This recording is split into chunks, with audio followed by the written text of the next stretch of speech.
Հարգելի գործընկերներ, նախար Weltcamp-ի հետ մեր այսօրվա քննարկումներում արդեն կենտրոնացել ենք մեր հաջորդիվ անելիքների վրա։ Մենք դրա համար արդեն ունենք շատ կոնկրետ եւ շատ ամուր հիմք, փաստաթուղթը, որը քիչ առաջ վկայակոչեցի, այդ փաստաթուղթը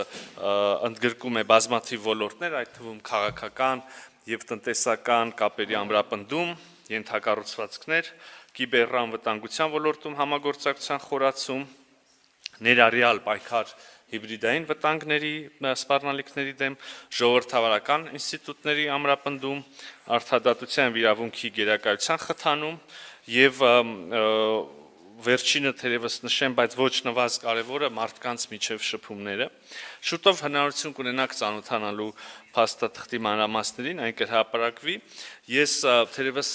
հաշվի առնելով նաև ավելի լայն օրակարգը 1-2 բան առանձնացնեմ, կուզենայի նշել այն դրույթը, ըստ որի շարունակական ջանքեր կգործադրվեն Հարավային Կովկասում խաղաղության եւ կայունության հաստատման ուղղությամբ, խաղաղություն, որը հիմնված կլինի ինքնիշխանության, տարածքային ամբողջականության, ուժի եւ ուժի սպառնալիքի չկիրառման եւ միջազգայինորեն ճանաչված սահմանների անկախտելիության սկզբունքների վրա, նաեւ ուշադրություն է դարձված առանձին ուշադրություն է հատկացված տարածաշրջանային եւ միջազգային առևտրի ու տրանսպորտային հաղորդակցությունների խթանման թեմային, նշվում է նաև, որ խաղաղության խաչմերուկը կարող է էական ներդրում ունենալ այս ոլորտում, ի թիվս այլ ոլորտների, որպես ռազմավարական գործընկերության էական բաղադրիչներ, կրկին հաշվի առնելով ժամանակակից մարտահրավերները, կուզեի ընդգծել կիբերդիմակայունության ամրապնդման եւ հիբրիդային սպառնալիքների դեմ պայքարի կարեւորությունը, սա իհարկե միայն Հայաստանի եւ Նիդերլանդների միջև երկկողմ օրակարգի թեմա չէ, ավելի ընդգրկուն է նաեւ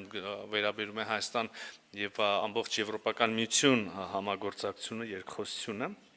Շարունակելով Եվրոպական միության հետ համագործակցության թեման, նշեմ, որ նախար Weltcamp-ի հետ քննարկել ենք Հայաստան-Եվրոպական միություն գործընկերության նոր օրակարգը, այդ ուղղությամբ իրականացվող ակտիվ աշխատանքը եւ առհասարակ մեր միջև գործընկերության խորացման հեռանկարները եւ աջակցությունը Հայաստանի ջանքերին այս համատեքստում։ Ես խոսեցի իհարկե անելիքների մասին, բայց մենք այսօր առիթ ենք ունեցել նաև ամփոփելու եւ արձանագրելու, որ արդեն իսկ ունենք երկկողմ համագործակցության էական ձեռքբերումներ։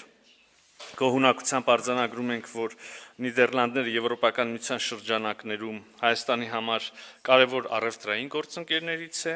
ինչպես նաև Հայաստանի ժողովրդավարական բարեփոխումներին, ինստիտուցիոնալ զարգացման, ավանդական եւ շոշափելի աջակիցը, ինչի համար նաև Հայաստանի Հանրապետության կառավարության անունից շնորհակալություն եմ հայտնել նախարարին։ Հարգելի գործընկերներ, անշուշտ մենք չենք խուսափել նաև մեր տարածաշրջանային հարցերը քննարկելուց, ներկայացրել եմ Հայաստանի Հանրապետության խաղաղության օրակարգը, երկխոսությունը մեր հարևանների հետ, Թուրքիայի հետ, Ադրբեջանի հետ բանակցային գործընթացը, նշել եմ նաև, որ համապատասխան կառուցողական վերաբերմունքի դեպքում մենք կարող ենք մոտ ապագայում շոշափելի հաջողություններ ունենալ այս ուղղություններով։ Եզրափակեմ խոսքս, պարոն նախարար, կրկին շնորհակալ եմ խորը եւ հանգամանալից քննարկումների համար եւ եւս մեկ անգամ ուզում եմ ընդգծել Նիդերլանդների հետ Հայաստանի բարեկամության եւ համապարփակ գործընկերության շարունակական ամրապնդման ուղղությամբ համատեղ աշխատելու մեր պատրաստակամությունը։ Շնորհակալ եմ։